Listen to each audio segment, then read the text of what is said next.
Welcome everyone. Thanks a lot for staying with us. You're watching Plain Speak with me, Shivani Gupta. The row over Muslim quota is intensifying. Karnataka government today informed the Supreme Court that no action has been taken yet on their decision to scrap 4% Muslim reservation in the state. Later, the top court ordered that status quo must be maintained till 9th May. Remember, elections are due in Karnataka for May 10. Any major decision by the court a day before could have an impact on voting. Meanwhile, Union Home Minister Amit Shah today lauded Karnataka government for taking that decision to scrap the Muslim quota and redistribute it to Vocaligas and Lingayats. Home Minister has also slammed the Congress party for appeasement politics after they promised to bring back this Muslim quota if voted to power. Not only this, on Monday, remember, Amit Shah sounded the poll bugle in Telangana as well, promising to scrap the Muslim reservation in the state if voted to power. So a mega political war has broken out after Shah's speech, and the opposition is slamming the Saffron party for playing court divisive politics. AIMIM chief Asaduddin Owaisi, for example, launched a scathing attack and claimed that the BJP wants to halt Muslim empowerment in the country. The big question is, aren't all political parties, as always, playing vote bank politics when they look at an issue like reservation and specifically Muslim quota? And should Muslim reservation exist or be scrapped? We'll take those questions to our guests in just a bit. But firstly, let me take a look at what happened at the Supreme Court today in detail. So soon after the Karnataka government decided to scrap the Muslim quota in the state, a batch of petitions were filed in the apex court which claimed that the move was unconstitutional. Today, Karnataka government said that no action has been taken yet on that decision, which has been very publicly announced. The Bomai government added that they've decided to not take any further action till these hearings are concluded. SG Tushar Mehta, who's appearing on behalf of the state government, said that they will file their response soon. The Supreme Court also ordered to maintain status quo till the next hearing, which is listed for May 9, just a day before polling in the state of the election-bound state. Now let's take a look at the reservation system in Karnataka. According to the current system, backward classes are getting 4% reservation, which will stay. Similar situation with the OBCs. Right now they get 15% reservation under category 2A, and that will also stay the same. Now Muslims were getting 4% reservation, that too under category 2B, which Karnataka government has decided to scrap. Now Vocaligas getting 4% reservation under category 2C, which will be increased to 6% now, 2% from the Muslim quota added here. Under category 2D, Lingayats were getting 5% reservation. That will increase to 7%, remaining 2% from the Muslim quota added here. Scheduled castes, 15% reservation was hiked by the government to 17% last year, while scheduled tribes, 3% reservation was increased to a whopping 7%. Now, the bill passed to hike this SC/ST quota is also under challenge because it increased the 50% cap for the state government. Apart from this, the 10% quota for economically weaker sections remains, which is over and above the 50% cap on quotas, and Muslims will get reservation under this category. So total quotas in Karnataka earlier was 60%, but post the changes and all of the changes taken into account, not just the Muslim reservation redistribution, it will increase to 66%. A major political fight has erupted. As I said, the BJP saying that Muslim quota will be scrapped. They've announced it, but it's halted. Congress saying they will restore it if they come back to power. BJP claims that Muslim quota was unconstitutional to begin with, but Congress claims the abolition of this quota is unconstitutional. The BJP alleges that Congress encouraged this quota purely for vote bank politics. The Congress counters that by saying that the BJP is resorting to divisive politics. Now, why Karnataka government has decided to allot the scrapped Muslim quota to Lingayats and Vocaligas is also interesting. So the importance of Lingayats first. It's a community that forms 17% of the population in Karnataka, believed to be the BJP's traditional support base. This community can determine the outcome in 90 to 100 constituencies. Former Karnataka Chief Minister B.S. Yediyurappa is the tallest Lingayat leader in current politics.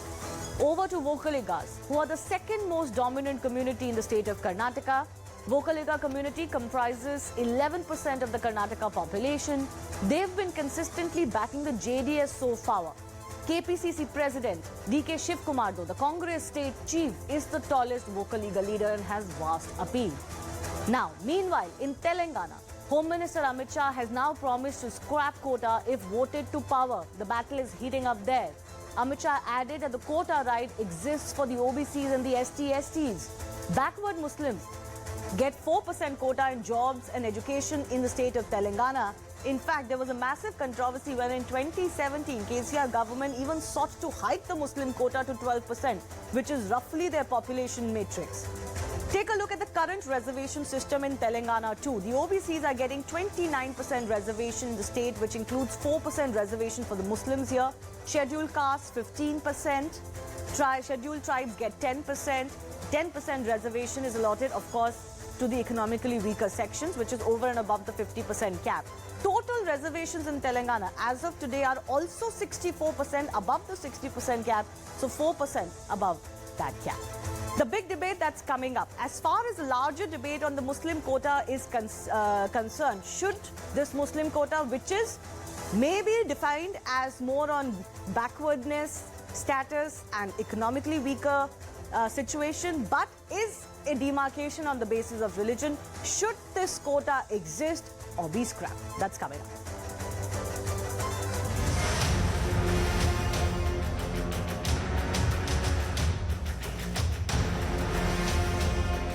Bharatiya Janata party की सरकार बनेगी तो एक गैर संवैधानिक मुस्लिम reservation को हम समाप्त कर देंगे।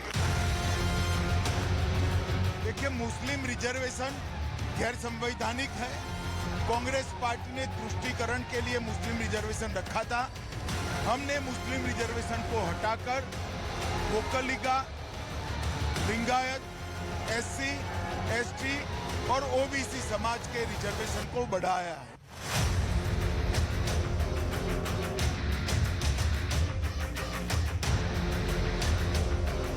BJP government is not serious. They know that they will completely fail in it. They have bungled the issue. Day one I have been telling that you are not doing as per the law.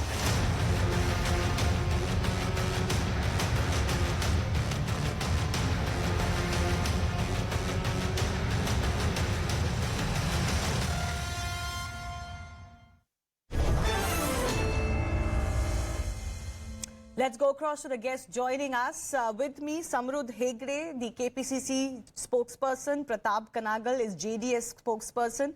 Syed Asad Abbas, political analyst. Tushar Gupta, Swarajya Magazine, senior editor with us. I'm also waiting for Anand Gurumurthy, who's the BJP spokesperson in the state. Let me begin with my political analyst first. Tushar Gupta, doesn't it sound odd that the BJP is fighting this election on the scrapping of the Muslim quota, but actually it is not a reality? It is only going to happen maybe if it passes legal muster, if they come back to power. Isn't it unethical then of the BJP to be fighting these elections, acting as if they have already scrapped this quota, but in court they accept that nothing has happened? Shivani, it's absolutely unethical that the quota exists in the first place. Ideally, the quota should be a part of the EWS category. Because on what basis are we deciding this percentage reservation for the Muslim community? On what basis? It's one simple question. We understand how the reservation for the communities happen. But on what basis are we having a religious reservation? And what is the guarantee that it tomorrow will not be implemented in other states? So anything is unethical. It's the reservation itself. Number two, the BJP has made it a campaign issue. What is stopping the Congress or the JDS from going to the people and saying that, look, this is how the BJP is fooling you. We are going to continue with the quota. That's what they're saying. To be fair to them, they're saying that. No, but then on what basis? Again, my question is again the same. This is the first time we are talking about reservation for a religious basis. The BJP has made it a campaign issue and because of the whole electoral math. But how do you justify it in the long run? Yeah, that is the central question that I'm asking. BJP's Anand Gurumurthy is also with us, but Syed Asad, you wanted to come in. Yes. Fundamental question is that, you know, we have reservations principally for a certain reason. Just because a community may have sections of people who classify as backward economically or socially, doesn't mean that a category can be carved out on religious purposes. That fundamentally is the objection to a Muslim quota. And this was done for vote bank politics. Let's not deny it. Shivani ji, if we are going to blame the Congress for a Muslim appeasement for sorts, if you look at Karnataka scrapping on Muslim reservation, the cap is at 50%, but the BJP government keeps it at 56%, takes away the 4% of Muslims, gives 2% to Lingayat, the largest vote bank of Karnataka, and 2% to Vokkaliga just 2 months before election. Isn't this appeasement politics? It is. As a matter of fact, yes. It is. But the fundamental question is on the Muslim quota. Should it exist in the first place? Is it not unethical? Yes, on the same front, Supreme Court bench comprising of Justice K.M. Joseph said BJP government's move on scrapping of Muslim reservation is shaky and flawed. There is an empirical data for the Muslim reservation to survive till now. Muslims have been enjoying this, due to which the Solicitor General seek time. Now there is a stay on the same order as we speak. 9th May is the next hearing.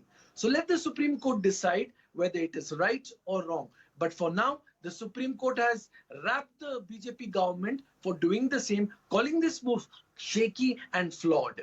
Also, as a matter of fact, when we blame Congress for Muslim appeasement, now for votes, BJP is doing the same.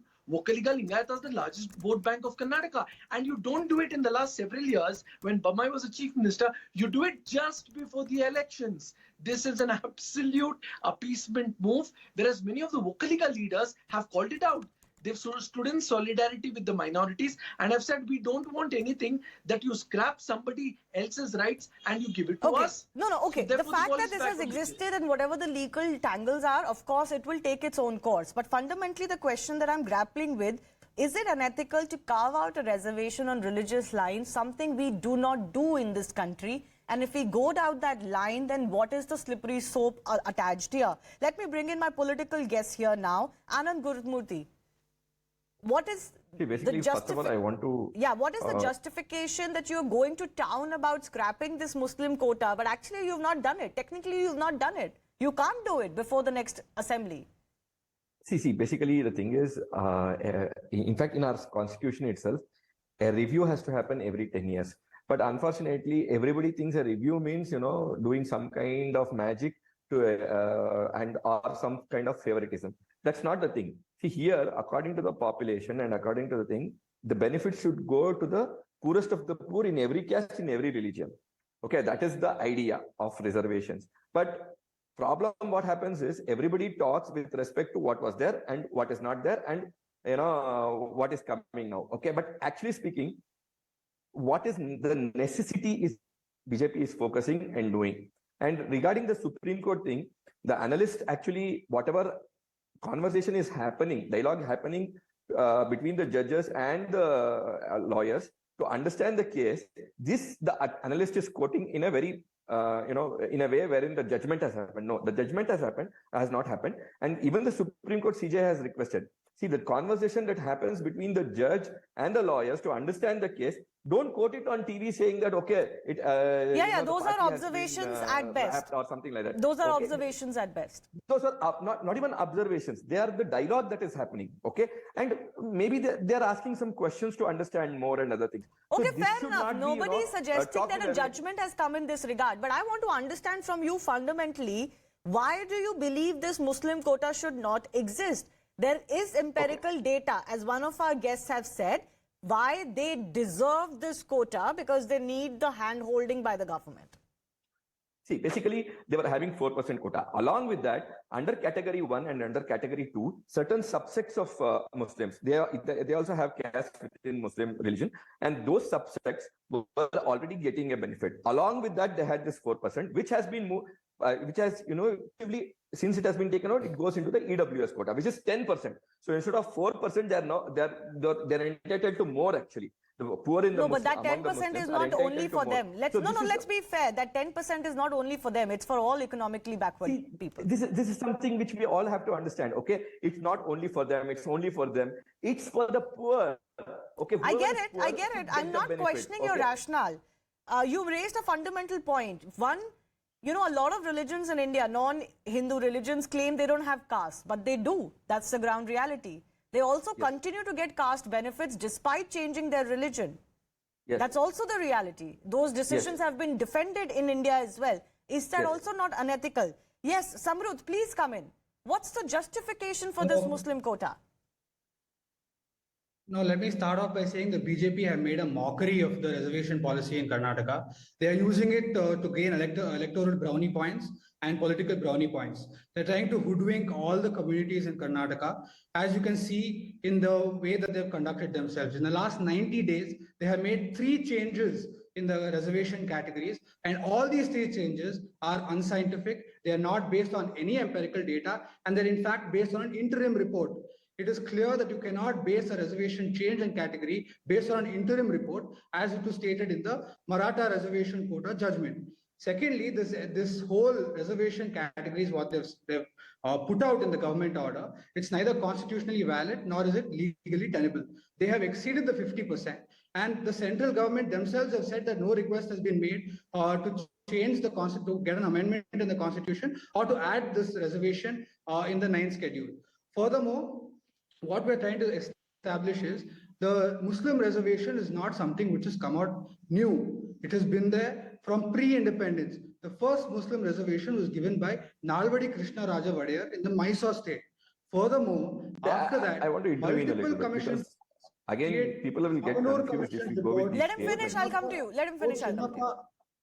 Chinnappa Reddy Commission report, Venkataswamy Commission report, and even the latest Commission report all state that Muslims should be given reservation based on their social and economic status. And that is also backed by the Constitution, Article 15.4 and Article 16.4. And furthermore, how can Mr. Amit Shah make such statements at a public rally when the matter is sub judice in court? Okay, Anand Gurmurthy, respond.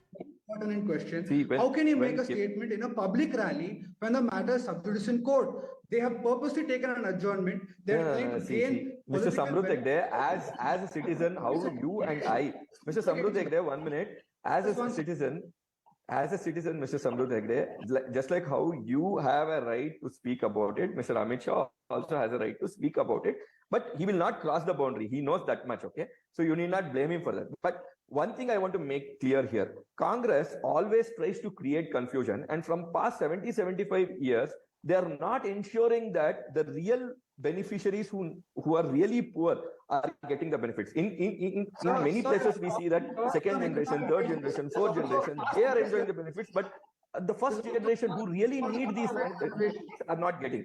Okay, so this is something which has to happen in our country, and for that we have to touch point and we have to, make the amendments. But they scare people saying that, oh, this will be removed for you, this will be taken away from you. No, the poor in this country will get it, and according to BJP Antyodaya, we are going to ensure that Antyodaya happens, and all the people who are not reached by the government, who must actually be reached by the government, will be reached. Okay, and can I just come in? Whole agenda. Can I just come in? Samrudh, I'm going to give you an opportunity to respond. Pratap Kanagal is also waiting. I just want to add 2 things. One, every government works to get some benefit electorally. Let's not act that we are not in politics. We are, right?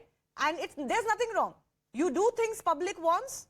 That's why you are in politics. So there's nothing wrong with being populist at the end of the day. So let's not convert that into some sort of a crime. Congress party also does it. The BJP also does it. All political parties done it.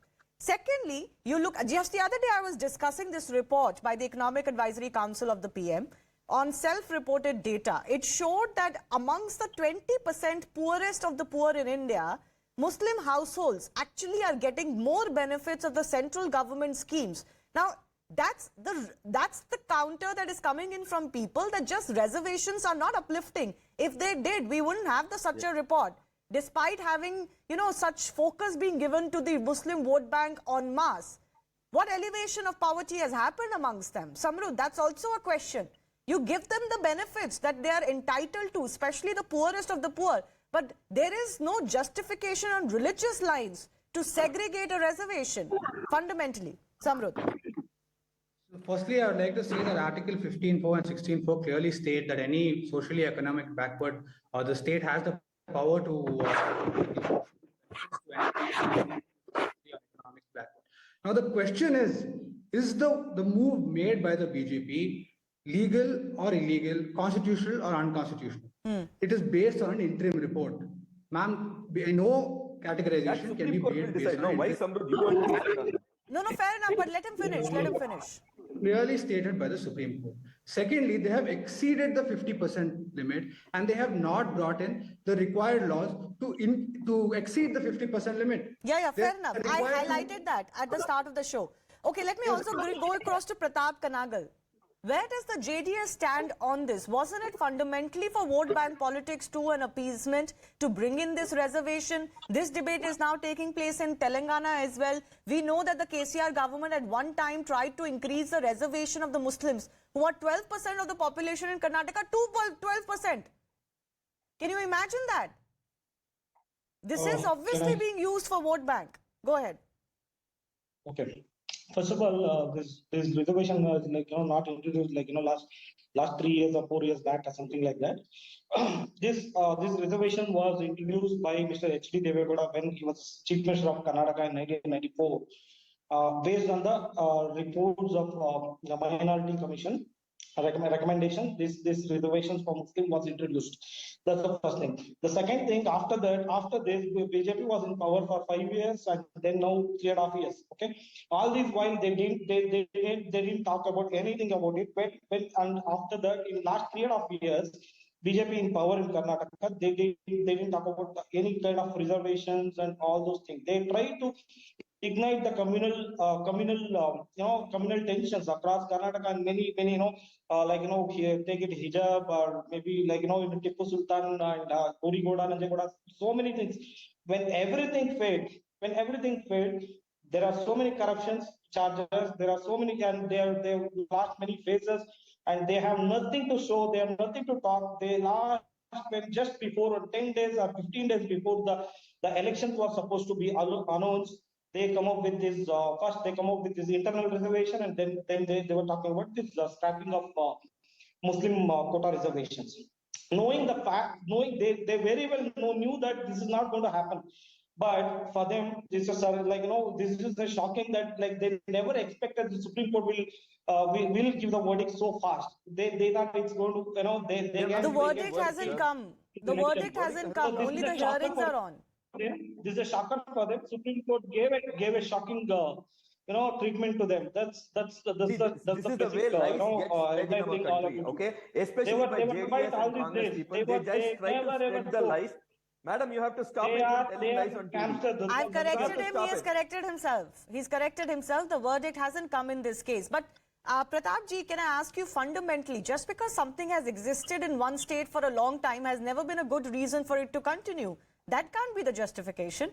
If that is the reason, then why are, according to you, Muslims... One second. If that is the reason, then why are Muslims in the state still suffering? Reservations have a purpose, right? I have a query here. What was BJP doing is all these 3.5 years? Muslim suffering is the votes for Congress and JDS. That is the reason they want why didn't they suffer, discuss about it? That's why they don't want the community to improve. Even the internal reservation, even in the internal reservation, when our MP, Mr. Prajwal Ravana, raised a question in Lok Sabha, we all came to know that the state government has even given sufficient documents or submitted in the affidavit.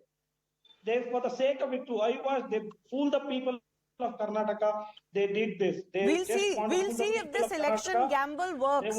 Because this is indeed an election gamble, a gimmick, whatever you may like to call it, because it was never going to become reality before the elections or the votes were cast. Yes, Syed, you want to come in? Yes, Shivani. Shivani, a couple of quick points. Yeah. The first point, why did this reservation exist in the first place? Of course, Shivani, you've asked the right question. Fundamentally, is it right or wrong? I'm sure the Supreme Court will take a call on that, and we will uphold the Supreme Court's verdict. For now, in my opening statement, I clearly stated that this is a Supreme Court Judge K. M. Joseph's observation. Okay, this is not a verdict. It's a respected answer. Kindly note, I made the same point. Also, as a matter of fact, why was this reservation given in the first place? Justice Achar Commission report shows that Muslims were the most backward of the backward class, even behind Dalits, scheduled tribe, scheduled caste, Adivasi, so on and so forth. That was the only reason why 30 years back the Karnataka state introduced this. And it's been in existence since then for reservation in jobs, education and socio-economic background. As a matter of fact, Shivani, let me take a sacrosanct stand and tell you on your show today, and you'll be appreciative of the fact I'm a Muslim.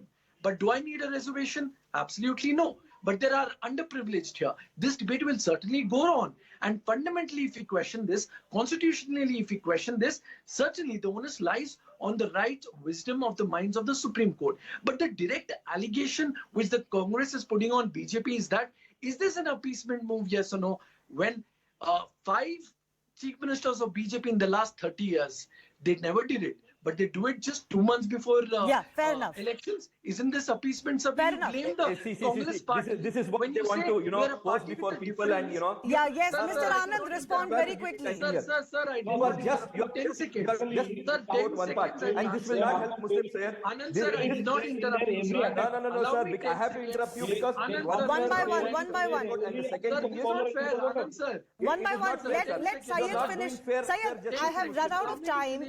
I've run out of time. You've made your point. Can I just get Mr. Anand Gurumurthy to just quickly respond? 30 seconds, please. Then I go to Tushar. Syed and every other person who says that I'm doing fair justice to Muslim, they must understand that this is for the good of Muslims. And how much have they done for the Muslims, and how much has it benefited the community? They should measure this. Muslims are still one of the poorest of the poor. What is the reason? The reason is you are An EWS giving reservation. enough facility to Muslims. It's just, they tell it on the whether it is Congress. Okay. One second. Or any of the analysts or any Can of I the come Muslim in? leaders, Can I they come just tell on the surface. No, so there are two You tell me, issues. it took almost 70 years to remove talaq. What were these people, so-called Muslim leaders doing? They Okay, were not fair enough. women. Fair enough. I just want to say two They're things. right. Please don't What were they fight doing? and don't They talk over will each not do other. it, madam. They will not do it. And whatever BJP is doing is in the interest of Muslims and all. Let the religions and let the all people, populists all citizens discuss of that and debate that and decide on that. But Tushar, two things I'll say. There is a saying, very famous one, when you get used to preferential treatment, even equal treatment seems like a problem, right? There's a little bit of that going on here. And let's be fair, in India's independent history, we've seen preferential treatment being given to one vote bank because it votes en masse. Secondly, the fundamental question also is, in a secular country, the same people who keep harping on secular credentials of the country, why do they bat for religious reservation? Tushar, 30-40 seconds for you. Shivani, let's not reduce it to a Karnataka issue. You have actually pointed out correctly that there is one community that is used to preferential treatment. But the Constitutional Scheduled Caste Order 1940 under Article 341 of Scheduled Caste says that no person professing a religion different from Hinduism, Sikhism or Buddhism can be deemed a member of the scheduled caste. So firstly, it's not a Karnataka issue. The center has been raising this issue before the Supreme Court that people have converted to Christianity or to Islam, and they're free to do that. They cannot be utilizing the benefits that are meant for the SCs. So let's not make it a Karnataka issue. Number two, there was a panelist here who said, oh, the Muslim community is still very poor. That is why you have the EWS quota. The government is not taking away reservation from the Muslims. It's merely reallocating it, and it's considering that there is an economic problem, so it needs to be solved by economic reservation. No, that's not reallocation. My question is, why do they want social reservation? That's not reallocation. You take the 4%, give 2% to Lingayat and 2% to Vokaliga. How is that reallocation, sir? Okay, Tushar, very quickly. Tushar, I have limited time. Let him respond. I have 30 seconds only. Syed, let him respond to that. Tushar. Sir, your argument is that the Muslims are not being given any reservation anymore. That is untrue. They will be able to claim reservation under the EWS quota. Number two.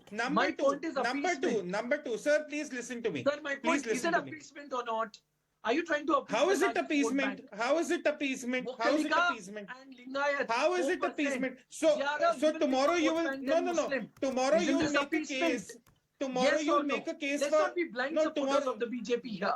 Is it appeasement or not? Supporter. No, it's not. If you blame the okay, let him finish. Please don't fight over each other like this. Let him finish, Tushar. Sir. So by your logic. No. Sir, you interrupted me. Please listen. Syed, don't say the same thing over and over. Let's just listen to him for 10 seconds. I've got to move on. Yes, Tushar, please, 10 seconds. Sir, by your logic, having reservation for the communities for which the reservation is actually meant as appeasement, but having a religious-based conversion is somehow flawed by the government. Please explain this to the country at large, that how do you justify this? The SCs in any other non-Hindu community are not meant to be having reservation. That's not a part of the constitution under Article 341. Okay, Syed, 5 seconds. 5 seconds. 5 I'll seconds. answer, Shivani. Yes. You like my answer. As a matter of fact, sir, I have blamed the Congress for Muslim appeasement. And today, let me tell you, almost everyone in Karnataka says this is a Vokalika Lingayat appeasement for vote banks. Let us agree, sir. Congress and BJP, both for electoral benefits, are using this appeasement politics, which is wrong. Sir, is Okay. religious-based conversion Okay, I've got to leave it at that. I've got to leave it at that. But as Tushar was hinting, this is going to be a pan-India debate, and it will go forward as and when the Karnataka elections move on. Now they've made that promise in Telangana too. There is some murmur in Andhra about, those who have converted from Hinduism still getting the benefit of SC/ST community reservations. We'll leave it at that. Let's focus on the